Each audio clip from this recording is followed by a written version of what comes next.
Hindi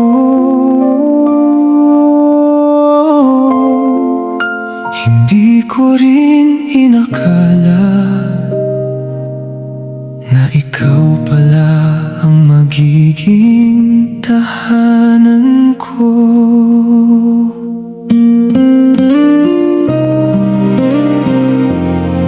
Noong una, pangarap lang ang lahat.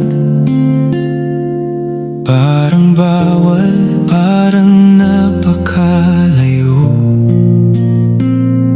Pareho tayong may pananagutan, kaya inisip kong hanggang tingin na lang ako.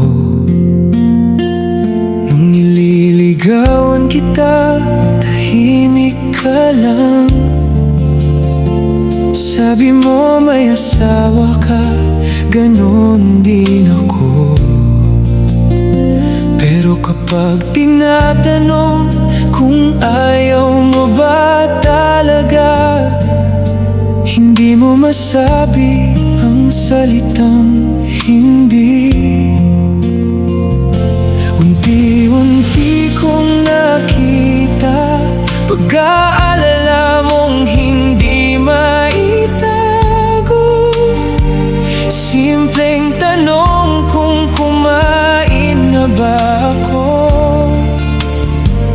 kung natutuyuan ba ng pawis ang likod ko. Sa pag-aalala mo, doon ko naramdaman may puwang pala ako sa puso mong tahimik. Hindi man naging madali ang ating simula, pag-ibig pa rin ang siyang nanaig. Salamat sa bawat araw na magkasama, sa bawat yakap na nagbibigay lakas. 14 na taong magkahawak kamay, ikaw pa rin ang pipiliin ko bukas. Naaalala ko ang mga gabing walang tulog, magdamag ang kwentuhan at tawanan sa lumang keypad na cellphone. Hanggang sa mahulog na lang sa antok ang hawa. Pagkagising, tawag na naman, parang ayaw matapos ang bawat sandali. Bawat salitang binitiwan noon, hanggang ngayon ay dala pa rin ang puso ko. Dumating ang mga uno sa ating buhay, mga problemang minsang nagpaluha, pero hindi tayo bumitaw. Mas lalo lang tayong tumibay. Hindi ko man inakalang mangyayari na ikaw ang makakasama ko habang buhay.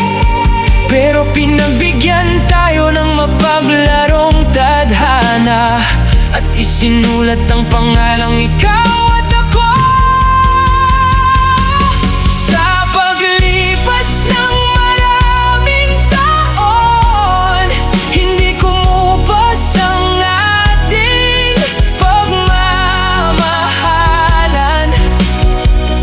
Bagkus lalo pa itong tumatak sa bawat laban na ating nilampasan. Salamat, Jane, sa walang sawang pagmamahal, sa pag-aalaga at pag-unawa sa akin. Habang tibok ng puso ko'y naririnig, ikaw ang awit na lagi kong aawitin. 14 na taon pa tayo ng panahon, ikaw pa rin, Paul at Jane, hanggang sa huling pintig ng ating mga puso. Mahal na mahal